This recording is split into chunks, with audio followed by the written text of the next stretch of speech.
ఇంచుమించు 8 నెలల బతిమాలెం. సింగపూర్ వెళ్తుంటే అన్నా కూల్పిక్స్ 4400 అని ఒక కెమెరా వచ్చింది, భలే ఉంటుంది సాక్ష్యాలు. అప్పుడు బలిపెట్ట మాసపత్రికలు వేసేవాళ్ళమే.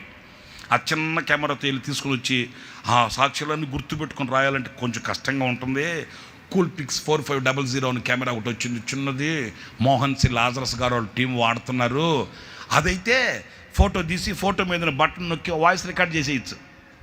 పేరు, ఊరు, సాక్ష్యం టక 4 మాటలు చెప్పేస్తే అది ఉండిపోద్ది. తర్వాత మరలా ఇయర్ ఫోన్స్ పెట్టుకుని ఇన్ని సాక్ష్యం రాసుకోవచ్చు. అది చెప్పి అన్నకి అదొకటి కొని పెట్టండి అన్న అంటే 8 నెలల్లో 8 గుర్తొచ్చినప్పుడల్లా వెళ్ళడం, ఆ మాట ఈ మాట మాట్లాడి అన్న దగ్గర ఆ మాట ఈ మాట అంటే పరిచర్య గురించి. సందు దొరికింది అయ్యగారికి, మూడు బాగుంది అనుకున్నాం అనుకో, పక్కకి వెళ్ళి అన్న కెమెరా అన్న ఉన్నదాంతో సరిగా తీయండయ్యా అనేవాడు. 8 నెలల తర్వాత సింగపూర్ నుంచి వస్తే తెచ్చాడు. దేవుడి దేవల్ల తెచ్చాడు అన్న సంగతి మాకు లూప్ లైన్లోంచి తెలిసింది.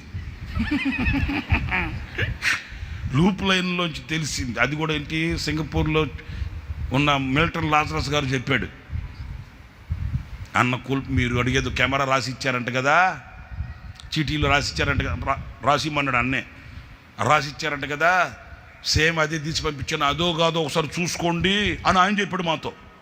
ఈయన చెప్పడే. సరే మీకు ఒక మాట చెప్తే నేనండి, తెచ్చాడా, ఇస్తేగా. పని లేకపోయినా రూమ్కి వెళ్ళడం అన్న వందనాలు అన్న. ఏంటి, అదే బయలుదేరుతున్నాం మనం కూటానికి. బయలుదేరండి. అబ్బా, తేవడానికి 8 నెలలు పెడితే అది మాకు ఇవ్వడానికి 5 నెలలు పట్టింది. నిజం. సరే ఇంకొక థ్రిల్ చెప్పనా, ఇవ్వడానికి 5 నెలలు పడితే కెమెరా ఇచ్చాడు, బ్యాటరీ ఇవ్వాల. కెమెరా ఇచ్చి బ్యాటరీ బ్యాగ్ సూట్ కేసులో ఎక్కడ ఉంది, ఎతికిస్తాను తీసుకెళ్ళు. బ్యాటరీ లేని కెమెరా ఎందుకు, రోజు చూసుకోవడం. కెమెరా నీకు బ్యాటరీ లేదు, ఏం చేస్తాం, నీకు బ్యాటరీ లేదు, నాకు లాటరీ లేదు. అట్లా మరలా ఒక 3-4 నెలల తర్వాత ఏం చేశాడు తెలుసా, అన్న బ్యాటరీ అన్న చూడాలిరా, సూట్ కేసు తీసి చూడాలి, నాకు టైం ఎక్కడ చెప్పు. సరేనన్నా వచ్చాడు. 3-4 నెలల తర్వాత వెళ్ళి అన్న బ్యాటరీ అన్న ఇట్రా, ఇదిగో 750 రూపాయలు, ఇది తీసుకెళ్ళి విజయవాడ ఎన్టీఆర్ కాంప్లెక్స్ ఉందే అక్కడ ఉంటే తెచ్చుకోపో. ఏంటి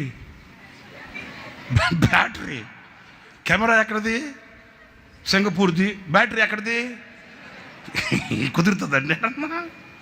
సరే ఏం చేస్తాం, 750 రూపాయలు తీసుకొని బస్సు ఎక్కి ఎన్టీఆర్ కాంప్లెక్స్కి వెళ్ళి ఎంత ఎతికినా బ్యాటరీ దొరకదని తెలుసా ఆయనకి. ఎతికి అబ్బా నో, ఇంకా మాకు ఇంకా రాలేదండి, అది దొరకదండి, అది ఇంపోర్టెడ్ అండి అంటున్నారు. ఏం చేసేది, తిరిగి సాయంకాలం కలిసిపోయి వచ్చా. అన్న దగ్గరికి వెళ్ళి అన్న దొరికిందా, ఎక్కడ దొరుకుతుంది, లేదన్న ఎక్కడ దొరకలేదన్న అంటే ఆ డబ్బులు తీసుకొని అదిగో మంచం మీద పెట్టిన తీసుకెళ్ళు అన్నాడు. చూడు ఎట్లా నేను ఎందుకు చెప్పాను తెలుసా, వస్తువు యొక్క విలువ తెలుసండి. ఆ బాధ ఆయన ఇది కావాలని చేయలే, కావాలని అట్లా టార్చర్ పెట్టడం కాదు, ఆ వస్తువు మీద బాధ్యతను పెంచడానికి